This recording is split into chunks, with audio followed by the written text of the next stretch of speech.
Hello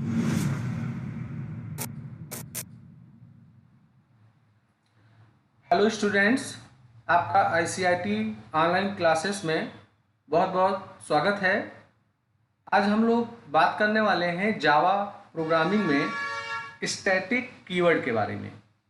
इससे पहले मेरा जो लास्ट वीडियो था यानी 14 पार्ट, उसमें हम लोगों ने बात किया था कॉपी कंस्ट्रक्टर के बारे में। तो आज हम लोग जानेंगे कि जावा में स्टैटिक कीवर्ड है क्या और इसका कैसे यूज करना है। तो देखिए, जावा स्टैटिक कीवर्ड क्या है, इसका ये डिफिनेशन है। The static keyword in Java is used for memory management, यानी मुख्यतः स्टैटिक कीवर्ड का जावा में प्रयोग किया जाता है मेमोरी का प्रबंध करने के लिए। We can apply static keyword with variables, methods, blocks and nested class. और हम लोग स्टैटिक कीवर्ड का इस्तेमाल करेंगे वेरिएबल्स के साथ, मेथड्स के साथ, ब्लॉक्स के साथ और नेस्टेड क्लास के साथ हम इसका यूज करेंगे। The static keyword belongs to the class then an instance of the class, यानी जो स्टैटिक कीवर्ड होगा ये बिलोंग करेगा आपके क्लास से नहीं, आपके जो इंस्टेंस होंगे उनसे ये बिलोंग करता है। और स्टैटिक कीवर्ड को किन के साथ यूज किया जा सकता है, ऊपर इस परिभाषा में भी आया। तो ये तो हो गया इसका एक किताबी परिभाषा कि स्टैटिक क्या है। मैं एक कॉमन भाषा में आपको समझाऊं कि इसका यूज क्या होता है। उदाहरण के तौर पे आपने कोई क्लास बनाया हुआ है और उस क्लास में आपने मान लेते हैं कि 10 इंस्टेंस वेरिएबल ले रखे हैं। इंस्टेंस वेरिएबल जो इनसाइड क्लास में होंगे, आउटसाइड मेथड में होंगे, उन्हें हम लोग इंस्टेंस वेरिएबल बोलते हैं। अब आपके 10 इंस्टेंस वेरिएबल हैं। अब आपने अपने मेन क्लास में उस क्लास का ऑब्जेक्ट बनाया। तो अगर आप एक ऑब्जेक्ट बनाते हो जिस क्लास में इंस्टेंस वेरिएबल मौजूद हैं, तो उस ऑब्जेक्ट के लिए 10 मेमोरी में जगह ऑक्युपाइड होगा वेरिएबल्स के लिए।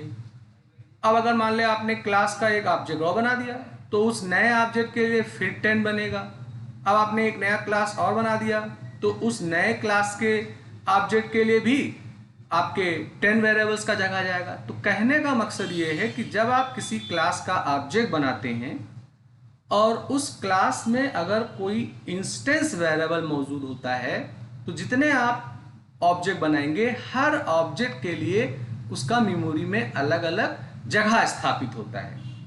इसे थोड़ा और बेहतर समझने के लिए मैं आता हूं थोड़ा और आगे। तो सबसे पहले हम लोग बात करेंगे कि जावा स्टैटिक वेरिएबल क्या होता है, यानी वेरिएबल्स के साथ स्टैटिक का प्रयोग करेंगे तो क्या इसका बेनिफिट्स होगा। If you declare any variable as static, it is known as a static variable. माने किसी वेरिएबल के डिक्लेरेशन के समय अगर उसके आगे आप स्टैटिक कीवर्ड लगा देते हैं तो वो स्टैटिक वेरिएबल हो जाएगा। The static variable can be used to refer to the common property of all object, यानी अगर आपने वेरिएबल्स के आगे स्टैटिक लगा दिया है तो वो जितने भी ऑब्जेक्ट्स बनेंगे उस क्लास के सबके लिए वो कॉमन होगा, which is not unique for each object. माने सारे ऑब्जेक्ट के लिए उसके लिए अलग अलग मेमोरी में जगह नहीं जाएगा। स्टैटिक वेरिएबल हमारे मेमोरी में केवल एक बार जगह लेते हैं जब आप क्लास को लोड करते हैं। एक प्रॉब्लम है, उसी में मैं समझाऊंगा कि स्टैटिक वेरिएबल का बेनिफिट क्या आ रहा है। जैसे आपने एक क्लास डिक्लेयर किया स्टूडेंट, इनमें आपने 3 इंस्टेंस वेरिएबल रखा, रोल नंबर, नेम, कॉलेज। तो अगर आप देखो तो यहाँ पर ये 3 वेरिएबल्स आपके स्टूडेंट के हैं। तो अगर आप इस स्टूडेंट क्लास का ऑब्जेक्ट बनाओगे, जितने ऑब्जेक्ट बनाओगे उन प्रत्येक ऑब्जेक्ट के लिए ये 3 का अलग अलग यूनिक कॉपी बनेगा। यानी रोल नंबर मान लेते हैं कि क्लास स्टूडेंट का आपने S1 भी बनाया, S2 बनाया, ऑब्जेक्ट S3 बनाया, तो S1 के लिए भी रोल नंबर होगा, S2 के लिए भी रोल नंबर होगा, S3 के लिए भी रोल नंबर होगा। तीनों के लिए अलग अलग मेमोरी में आपको जगह आएगा। पर अगर आप देखो तो रोल नंबर तो सबका यूनिक होगा, नेम सबका यूनिक होगा, मगर कॉलेज का नाम हमारे स्टूडेंट का एक ही होगा। तो अगर आप ऐसा करते हो तो यहाँ अगर आप देखो तो मेमोरी का गलत हम लोग प्रयोग कर रहे हैं, क्योंकि सारे स्टूडेंट के लिए आईसीआईटी जो कॉलेज है वो सेम है। तो अगर आप इस तरीके से लोगे तो जितने भी ऑब्जेक्ट आप स्टूडेंट का बनाओगे, प्रत्येक ऑब्जेक्ट के लिए वो कॉलेज के लिए भी मेमोरी में जगह लेगा। तो यहाँ पर एक तरीका बताया गया है कि सपोज करिए अगर आप 500 स्टूडेंट्स आपके कॉलेज में हैं और आप सबके लिए data member memory, now all instant data member will get memory each time when the object is created. माने अगर आप ऑब्जेक्ट क्रिएट करोगे तो सबके लिए अलग अलग वो मेमोरी में जगह लेगा। All student have it's unique roll number, माने सारे स्टूडेंट का तो रोल नंबर यूनिक होगा, नेम होगा। तो उस स्थिति में तो अच्छा तरीका है कि उसे स्टैटिक में ना लिया जाए। पर अगर कॉलेज को अगर आप देखोगे तो कॉलेज सबके लिए कॉमन है, तो यहाँ हम क्यों 500 स्टूडेंट के लिए अलग अलग कॉलेज के लिए भी मेमोरी में जगह ले वेरिएबल का। तो बेस्ट तरीका है कि आप इसको स्टैटिक में प्रयोग करिए। आइए इसको एक प्रोग्राम के जरिए भी हम लोग देख लेते हैं। तो अगर आप देखिए तो यहाँ मैंने एक क्लास बनाया है स्टूडेंट नाम का, यहाँ मैंने इंटीजर रोल नंबर लिया है, स्ट्रिंग नेम लिया है, और अगर आप देखो तो कॉलेज वाले को मैंने स्टैटिक लिया है। तो स्टैटिक लिखने का मतलब ये हुआ कि जब आप स्टूडेंट क्लास का ऑब्जेक्ट बनाएंगे तो जितने ऑब्जेक्ट बनाएंगे सबके लिए रोल नंबर की मेमोरी में अलग जगह रहेगी, नेम के लिए अलग जगह रहेगी, मगर कॉलेज क्या होगा, कॉमन होगा, एक ही जगह होगा। तो अगर आप 5000 भी ऑब्जेक्ट बनाओगे तो आपको बेनिफिट्स ये होगा कि कॉलेज के लिए एक कॉमन कॉपी होगा, वही ही सारे 500 ऑब्जेक्ट यूज करेंगे। यहाँ मैंने वैल्यू को रिसीव किया है, यहाँ मैंने वैल्यू को प्रिंट किया है। अब अगर आप देखें तो यहाँ मैंने दो ऑब्जेक्ट बनाया है S1 और S2, चूंकि इसमें मैंने कंस्ट्रक्टर का यूज किया था यहाँ पर, तो इसीलिए पैरामीटराइज कंस्ट्रक्टर था। तो ऑब्जेक्ट बनाते समय मैंने ये दो वैल्यू भेजा, चूंकि कॉलेज तो सेम है इसीलिए मैंने वहाँ पे रोल नंबर और नेम को ही रिसीव कराया है, और S2 के माध्यम से भी मैंने भेजा है। तो होएगा क्या, चूंकि हम लोगों ने कॉलेज जो वेरिएबल लिया है स्ट्रिंग वो स्टैटिक है, तो इन दोनों S1 और S2 के लिए वो कॉमन रहेगा। पर अगर हम यहाँ स्टैटिक हटा देते तो ऐसे स्थिति में क्या होता है कि S1 के लिए भी मेमोरी में उसका जगह एलोकेट होता और S2 के लिए भी होता, तो आपका मेमोरी का यूटिलाइजेशन अच्छे तरीके से नहीं होता। इस प्रोग्राम को हम लोग चलिए कंपाइल करके देख भी लेते हैं। तो पहले मैं इस प्रोग्राम को कंपाइल करता हूँ। ये कंपाइल किया मैंने, और कंपाइल करने के बाद मैं फिर इस प्रोग्राम को रन करता हूँ। ये तो अगर आप देखो तो यहाँ रोल नंबर 10 मोहित सिंह और आईसीआईटी इसका कॉलेज आ गया, और वही ही सेम राजेश के लिए आईसीआईटी आ गया। तो ये आईसीआईटी S1 का है, ये S2 का है, और चूंकि ये स्टैटिक था तो दोनों के लिए मेमोरी में एक कॉमन ही जगह बना। ऐसे अगर आप 2000 या 2 लाख भी इंस्टेंस बनाओगे, ऑब्जेक्ट बनाओगे, तो सबके लिए मेमोरी में कॉमन होगा। वहीं मैं अगर स्टैटिक हटा दूं कॉलेज के आगे से तो होगा क्या कि जितने आप ऑब्जेक्ट बनाएंगे, जितने आप इंस्टेंस बनाएंगे, सबके लिए कॉलेज का भी खर्चा होगा मेमोरी का। तो ये बेस्ट तरीका नहीं होता है। खासकर जो स्टैटिक वेरिएबल्स होते हैं इनका यूज हम लोग काउंटर वेरिएबल बनाने के लिए भी यूज करते हैं। ऐसे कोई चीज काउंट कराना है, मान लेते हैं कि कोई क्लास बनाया, उसके बहुत सारे ऑब्जेक्ट्स हैं, अब ऑब्जेक्ट कोई भी यूज हो मगर एक काउंट वेरिएबल सबके लिए कॉमन हो, तो वहाँ हम इसका प्रयोग कर लेते हैं। अब अगला जो आता है ये जावा स्टैटिक मेथड है।